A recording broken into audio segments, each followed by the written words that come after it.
Assalamualaikum warahmatullahi wabarakatuh. Bagaimana kabar kalian? Saya berharap kalian dalam keadaan sehat ya. Sebelumnya, perkenalkan nama saya Aprilia Dwi Safitri dari Program Studi Pendidikan Matematika Universitas Jember. Nah, pada kesempatan kali ini saya akan membahas salah satu materi yang sering banget digunakan dalam kehidupan sehari-hari. Apa itu kira-kira? Ya, benar sekali. Kali ini kita akan membahas bentuk aljabar. Nah, sebelum kita ke materinya, saya akan menyampaikan apa sih tujuan atau capaian pada pembelajaran kali ini.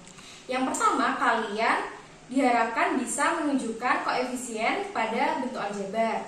Yang kedua, kalian dapat menunjukkan konstanta dalam bentuk aljabar. Dan yang terakhir, kalian dapat menentukan KPK dan FPB pada bentuk aljabar suku tunggal. Nah, untuk mencapai tujuan pembelajaran tadi, maka hari ini kita akan membahas 3 pokok bahasan. Yang pertama yaitu mengenai pengertian koefisien dan konstanta bentuk aljabar. Yang kedua, menentukan KPK dan FPB pada bentuk aljabar suku tunggal. Dan yang terakhir, kita akan membahas mengenai contoh soal. Nah, yang pertama, kita akan membahas mengenai konstanta bentuk aljabar. Misal, saya punya bentuk aljabar 6A pangkat 4 plus 3B min 7. Nah, bentuk tersebut dapat kita ubah menjadi 6A pangkat 4 plus 3B plus min 7. Nah, min 7 disebut dengan konstanta bentuk aljabar.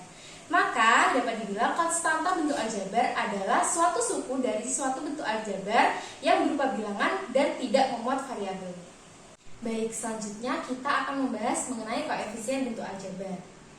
Misal, saya punya contoh 3A pangkat 4 plus 6A pangkat 3 plus 5A kuadrat plus 7A plus 8. Nah, bilangan 3, 6, 5, dan 7 itu merupakan koefisien bentuk aljabar.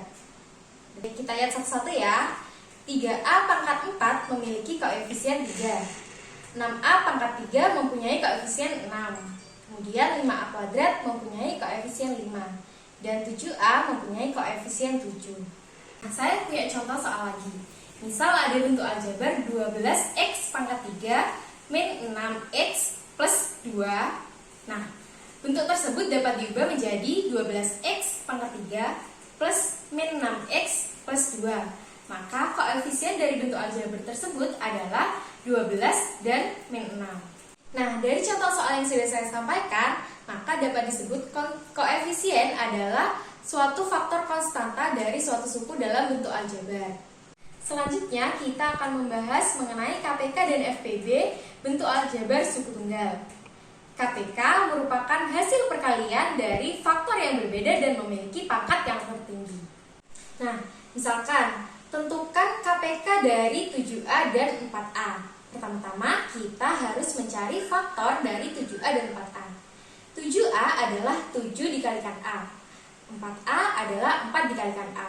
Nah, di situ tertulis 7 titik A. Kenapa sih kok dibilangnya 7 dikali A? Nah, simbol titik tersebut disebut dengan dot. Itu menyatakan perkalian. Nah, jadi kita sudah menemukan faktor-faktornya, yaitu 7, A, 4, dan A. Maka kita mencari faktor yang berbeda dan berpangkat tertinggi. Maka KPK dari 7A dan 4A adalah 7 dikalikan 4 dikalikan A, yaitu 28A. Oke, selanjutnya kita membahas FPB. FPB merupakan hasil perkalian dari faktor yang sama dan memiliki pangkat terendah. Nah, untuk soal yang sama, 7A dan 4A. Untuk mencari FPB, tadi kan sudah dibilang FPB adalah hasil perkalian dari faktor yang sama dan berpangkat terkecil. Nah, faktor dari 7A yaitu 7 dan A. Faktor dari 4A yaitu 4 dan A. Nah, dari bilangan 7A dan 4A faktor yang sama adalah A. Maka FPB dari 7A dan 4A adalah A. Nah, untuk diingat ya, untuk menentukan KPK dan FPB pada bentuk aljabar suku tunggal, kita tidak perlu lagi mencari himpunan faktornya ataupun himpunan kelipatannya. Karena bentuk aljabar sendiri sudah merupakan faktor perkalian. Oke, selanjutnya kita akan membahas contoh soal. Ke contoh soal yang pertama, tentukan suku sejenis, koefisien, dan juga konstanta dari bentuk aljabar 3A kuadrat min 5A plus 7A kuadrat plus 9A min 2. Yang pertama-tama kita akan mencari suku sejenisnya. Suku sejenis dari bentuk aljabar tersebut dapat dilihat ada 2 ya. Yang pertama yaitu 3A kuadrat dan 7A kuadrat serta min 5A, dan 9A. Oke, selanjutnya kita ke koefisien. Koefisien sendiri adalah suatu faktor konstanta dari suatu suku bentuk aljabar. Maka koefisien dari bentuk aljabar tersebut adalah 3, min 5, 7, dan juga 9. Nah, selanjutnya kita ke konstanta.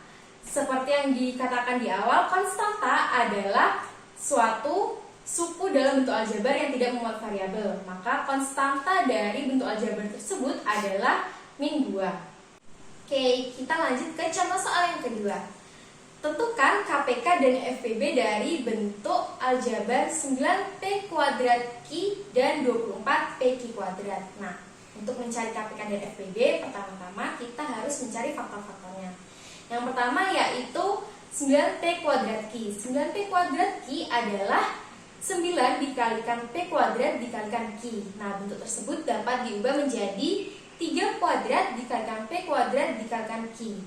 Kemudian untuk 24PQ kuadrat, faktor-faktornya adalah 8 dikalikan 3 dikalikan P dikalikan Q kuadrat. Nah, itu masih bisa diubah lagi menjadi 2 pangkat 3 dikalikan 3 dikalikan P dikalikan Q kuadrat. Nah, yang pertama kita akan menentukan KPK-nya. Untuk KPK kita harus mencari faktor yang berbeda dan berpangkat yang tertinggi. Maka di situ ada 3 kuadrat, P kuadrat, 2 pangkat 3, dan Q kuadrat. Maka KPK dari 9P kuadrat Q dan 24PQ kuadrat adalah 2 pangkat 3 dikalikan 3 kuadrat dikalikan P kuadrat dikalikan Q kuadrat. Maka KPK-nya adalah 72P kuadrat Q kuadrat. Kemudian kita akan mencari FPB-nya. Nah, untuk FPB kita mencari faktor yang sama dan berpangkat yang terendah. Nah, di situ ada Q, ada 3, dan ada P. Maka FPB dari bilangan 9P kuadrat Q dan 24PQ kuadrat adalah 3PQ. Oke, sekian penyampaian materi dari saya. Semoga apa yang telah saya sampaikan dapat berguna buat kalian. Nah, jika kalian merasa lebih paham mengenai bentuk aljabar setelah menonton video saya, silakan share video ini ke teman-teman kalian biar teman-teman kalian juga bisa paham mengenai materi bentuk aljabar. Kurang lebihnya saya mohon maaf. Wassalamualaikum warahmatullahi wabarakatuh.